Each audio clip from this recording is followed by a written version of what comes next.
Kami ay maglulumi Batangas. Lumi Batangas kami, magmerienda kami. From SM to here. Hindi ba? Taco Cebu. Nandito kami sa Batangas Mami daw. Goto-goto, ayan no. Pero wala silang goto. Eh, di ba manititikman yun. And wait lang. Ayun ang aming order. Yan. Lumi. Lechon lugaw at saka ano, mami. So wait guys, sa kakain. Ayun, ang laki ng kaldero ng sabaw nila. Ang maliit lang na kainan ko, pero hula ko eh tinatao to.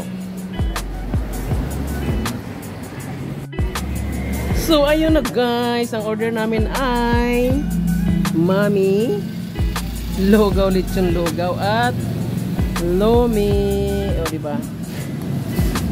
Magmerienda kami. We are from ano? The Lando SM.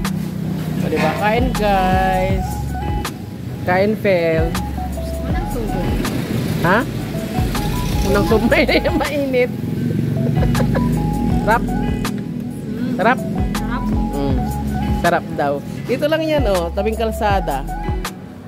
Sa gabi daw sila maraming people. Near sa ano, simbahan ng iglesia. Opposite side. Sa mga papasyal ng Santa Rosa, dito kayo.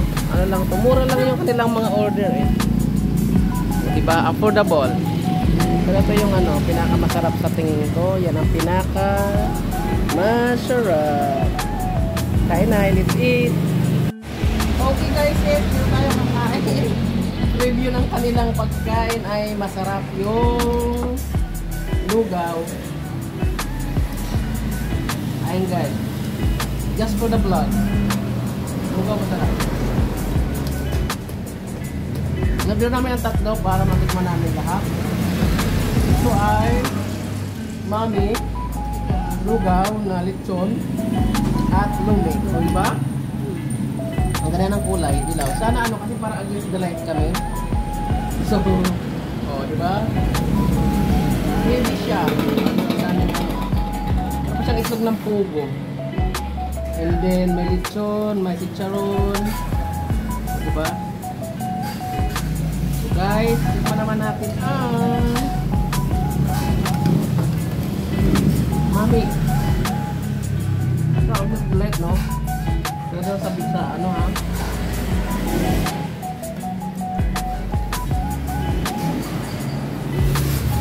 Natin yung sabaw. Unang subo, mainit. Buga-buga.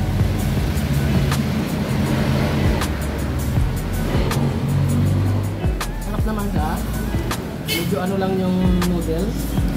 Hindi yung enchik kasi inaano yung noodles, niluluto sa mainit. Sila hindi.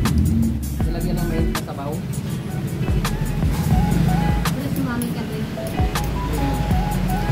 Tapos, naman natin sa isa. Nadilaw na ano, noodles. Lagyan natin ng konti. Lagyan natin ng konti.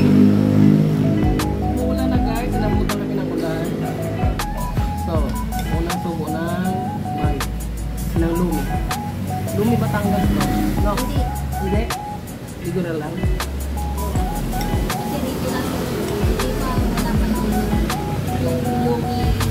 Wala pa yung goto Batangas. Sarap guys. Pinaka-lamang So, pa. yun yung review ng ano. Hindi namin ma-order yung Guto Batangas kasi nagpapalambot pa lang daw. Mamayang gabi yun. So, bye-bye guys. Thank you. So, ayun. Masama ang lasa. Ubos. Kaya lang, bahala na si Phil dyan mag-ano. She can manage. She can manage. No, yung ano yan, yung lumi. Anghang tuloy yung ano. Eh kasi, nguya niya yung sili. O, napala niya, ang anghang tuloy. Eh, yung sabi, wala kang sakit nararamdamang sili-sili ka, di ba? Jadi, masama yung panlasa mo. Hindi ako naniniwala ng sili pampagana ng kain eh. Hindi eh. O, diba? Ang dami rin niyang ano, meron siyang kikiam, mayroon siyang itlog pugo, chicharon, tapos lechon, itlog. Marami siyang halo. Masarap naman siya. Masarap. Kaya siguro tinatawag rin sila sa gabi. So, ayun ang preview namin sa pagkain. At least natikman na. Ay, yung Buto Batangas hindi pa. Tignan ko kung maiba-vlog yan the following day. Hindi, baka meron na. Alas 3 na. Ayan yung sa tabi ng kalsada.